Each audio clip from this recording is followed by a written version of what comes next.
Well, Durham Police and the OPP are getting ready to oversee a large Hells Angels rally east of Toronto this coming weekend. The so-called Canada Run is an event held every summer at a different location. Police say the Brooklyn chapter of the Hells Angels Motorcycle Club is hosting the 2022 run this Friday to Sunday.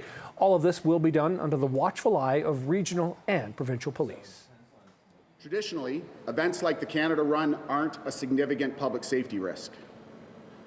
Our goal with having a police presence during the Hells Angels Canada Run is to focus on the safety of anyone impacted by this event, the safety of all participants in the Canada Run, and to ensure things stay peaceful. The Biker Enforcement Unit and our partners would not be able to coordinate this response without our national and municipal partners from across the province and the country, east to west coast. All right, so Peter Edwards has written numerous books and articles on organized crime, and he joins us live now. Peter, good morning to you. So we know that this Canada Run 2022 is taking place this weekend in Durham region. We know this is an annual event. So how concerned should people be? Because police are telling people don't engage, don't interact. It's happened before. So does this Canada Run have a healthy track record of not being as disruptive as police might think it might be? The Hells Angels want good press. They don't want to be embarrassed, so they aren't looking to have confrontations with people. On the other hand, people shouldn't do anything stupid. I mean, don't touch the bikes and don't touch the vests. Just keep a distance and everything will be fine. Mm-hmm. Let's talk about the Hells Angels, Peter, because obviously you've covered organized crime in this country so well over the years here. What is the reality about the Hells Angels and sort of violence and crime that, they portray themselves as, motorcycle enthusiasts, but there really is another side to this whole organization?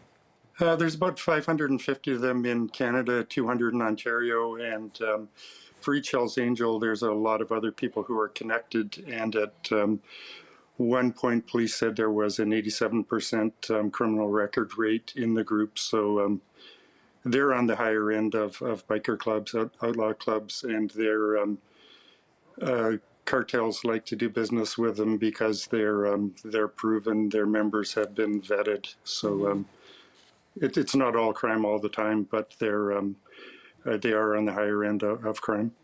Yeah, and Peter, let's talk about the evolution of the Hells Angels, because they've been around for a long time. Two of their kind of infamous members recently died of cancer, and it was a different Hells Angels back in the day. It was white, it was racist.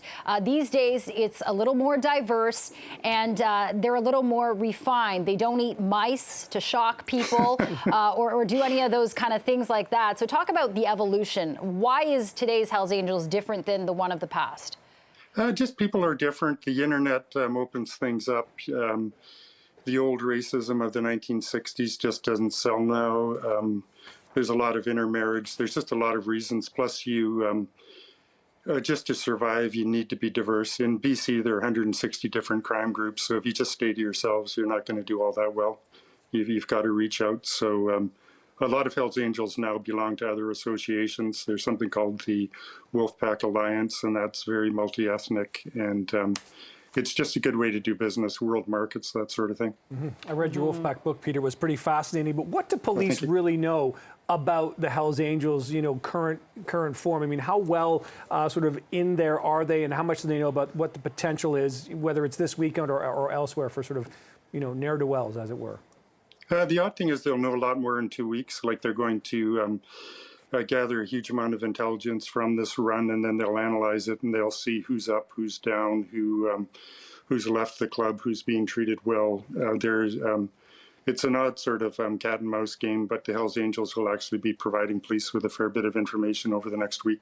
Okay, an interesting risk-reward situation there. Peter Edwards, thanks so much for joining us and letting us know more about the Canada Run ahead of this weekend. Thanks for the time. Thank you. Oh, thank you.